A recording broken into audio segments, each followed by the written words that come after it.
अस्सलाम वालेकुम सज्जनों, अज मैं तुहाडे नाल कुछ गल्लां बातां जिहड़ियां मैं साझियां करावांगा मां जी होरां दे थ्रू।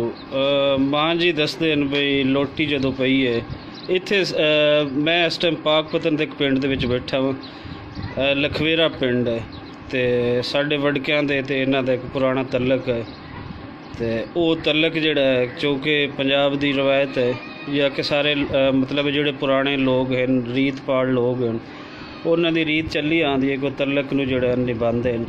सो असीं अगे जिहड़ी आवन वाली नस्ल हैं असीं भी उस तलक नूं निभा रहे हैं, उस तलक नूं मरण नहीं दे रहे।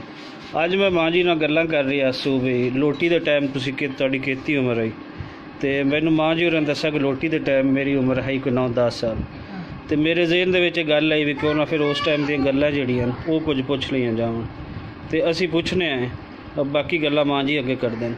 अच्छा जी, तुसीं हुण दस्सो भी लोटी दे टाइम जिहड़े तुसीं दसदे ने तुहाडी 9-10 साल उम्र है तो उस टाइम मुड़ जिहड़ा कोई तुहानूं गल्लां याद होण भी किवें तुसीं रहिंदे आए की हुंदा? हाँ। मेरी अम्मी ने नमाज पढ़ती तो वो कुराड़ी छोर आ जाती। हाँ हाँ। वो मेरी मां नाल मैं नमाज पढ़ती सजदे जाती मैं वुजू करती मैं हाँ। सारी रस्म करती। हाँ। नमाज वाली मेरी मां दे नाल हाई किराड़ी मैनू पक्का हाँ। चेता उनका नक्शा मेरी अखी अगे खड़ा हाई छोरी जी। हाँ हाँ हाँ हाई छोरी जी। अच्छा अच्छा मोड़ इत्थे शोर करिए है वो छोरी भी बाल सिकदी है मेरी बहन बड़ी कोलों। हाँ हाँ। वो उनका भाई मगरू आंदा ए ठाकरी मैनू भूख लग रही है आजा घर। ए ठाकरी मैनू भूख लग रही घर आजा। वो मोड़ उठते छोरी बिरा नाल टुर जांदी। मोड़ जी साडे पिंड दे विच गली आई वड्डी सारी उथों लगा है घोड़ा उत्ते असवार है। वो नजर बिल्कुल आया उमें निगे पे आंदा काया घोड़ा है। वो आंदा जांदा अकाली पे एडा सारा कोल आसू बांस जी आ अकाली पे वो वही कीती जांदा है बांस ते सिर लागू लगा होया ओनू अकाली पे अकाली पे अकाली पे ओ मैं बड़ा कन्ना नाल सुना वो अकाली। अच्छा अच्छा। पता नहीं अकाली कौन है उन्हां दा वो नहीं पता भी अकाली केड़े मजहब दे है या वो नहीं पता तुहानूं? सही और अच्छा जी किराड़ आए इत्थे बाकर की मेरे नानके आए सी एडे एडे उन्हां दे कोल खेड़दियां किराड़ियां वो में चरखा कांदियां निके आंदियां पईयां। हां अजन ताई मेरी अखी दे अगे नो चरखा कांदियां किराड़ियां वो मैनू बड़ा पक चेता है। ते रल ते फिर सारे वाही करदे इकट्ठे रल ते रहना, कोई लड़ाई झगड़ा ना ना ना उस कोई लड़ाई नहीं कोई झगड़ा नहीं कोई कुछ नहीं लड़ाई दा पता ही कोई नहीं है किसे नूं पता ही नहीं जिवें हुण इत्थे रहंदे पैन भैणा भरावां दी तरह उधर सारे मजहब वाले जड़े है बड़े उस वक्त चंगे आ घणे चंगे आ वक्त बड़े घणे चंगे आ।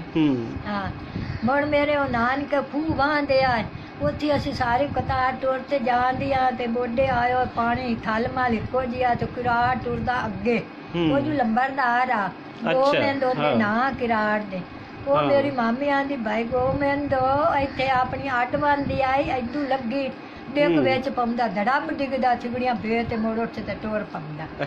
उस तो बाद मोड़ अगेरे टुरदी ते मेरी मामी आंदी जो भाई गोमेंदो इत्थे अपना नाला हा ते संभाल ते लगी। उस मुड़ विच डिग पौंदा ते पहलू आखदा कोई डर नहीं ते डिग विच पौंदा। अच्छा अच्छा अच्छा अच्छा। ओ मैनू पक चेता आई।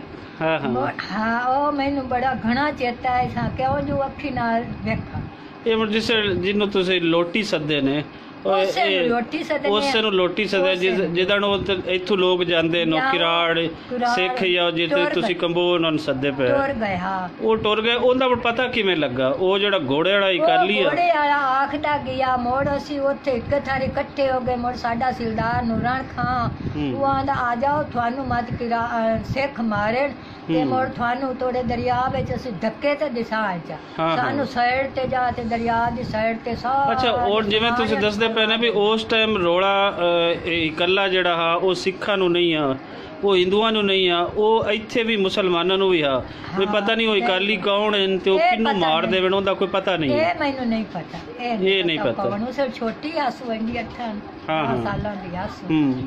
ਤੇ ਇਹ ਜਿਹੜੀ ਗੱਲ ਤੁਸੀਂ ਮੈਨੂੰ ਦੱਸੀ ਹੈ ਵੀ ਤੁਸੀਂ ਅੰਗਾ ਗਏ ਜਾਲ ਵਾਲੇ ਜਿਹੜੇ ਗਏ ਮੇਰੇ ਦਾਦੇ ਹੋਰਾਂ ਕੋਲ ਤੇ ਦਾਦੀ ਕੋਲ ਜੀ ਉੱਥੇ ਅੰਮਾ ਵੀ ਗਏ ਅੰਮਾ ਗੱਲ ਸੁਣਾਉਂਦੀ ਆਏ ਮੋੜ ਮੈਂ ਤਾਂ ਛੋਟੀ ਜਿਹੀ ਆਸੂ।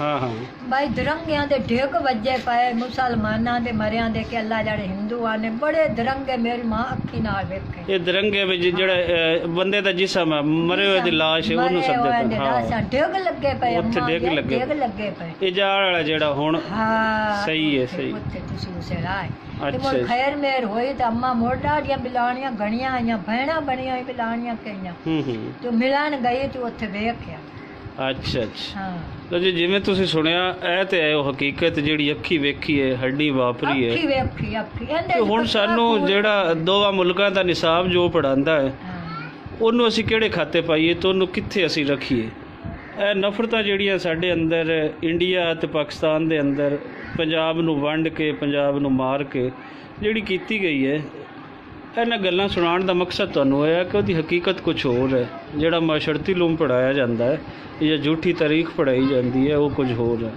ਤੇ ਰੱਬ ਦਾ ਨਾਂ ਜੇ ਜਿਹੜਾ ਕਿਸੇ ਦਾ ਰੱਬ ਹੈ ਉਹਦੀ ਮੰਨੋ ਤੇ ਥੋੜਾ ਜਿਹਾ ਨਫ਼ਰਤਾਂ ਜਿਹੜੀਆਂ ਨੇ ਇਹਨੂੰ ਘੱਟ ਕਰੋ ਜਿਵੇਂ ਸਾਡੇ ਵਡਕੇ ਪੜ੍ਹੇ ਜਾਂਦੇ ਆ ਅਸੀਂ ਉਸ ਤਰ੍ਹਾਂ ਰਹੀਏ ਸਕੂਨ ਨਾਲ ਰਹੀਏ ਠੀਕ ਹੈ ਸਰਹੱਦਾਂ ਬਣ ਗਈਆਂ ਉਹਨਾਂ ਨੂੰ ਸਾਰਿਆਂ ਨੇ ਮੰਨ ਲਿਆ ਲੇਕਿਨ ਉਹਨਾਂ ਸਰਹੱਦਾਂ ਦੇ ਦੋਵੇਂ ਪਾਸੇ ਹੁਣ ਸਕੂਲ ਨਾਲ ਸਾਰੇ ਨਾਲ ਲੱਭਣਾ ਚਾਹੀਦਾ ਚਲੋ ਜੀ ਅੱਗੇ ਸਾਨੂੰ ਕਿਸ ਤਰ੍ਹਾਂ ਸਾਡਾ ਕੋਈ ਹੋਰ ਬਜ਼ੁਰਗ ਮਿਲੇਗਾ ਤਾਂ ਮੈਂ ਉਹਦੀ ਗੱਲਾਂ ਤੁਹਾਡੇ ਨਾਲ ਸਾਂਝੀਆਂ ਕਰਾਵਾਂਗਾ ਹੁਣ ਤੱਕ ਬਸ ਇੱਦਾਂ ਹੀ ਜਿਉਂਦੇ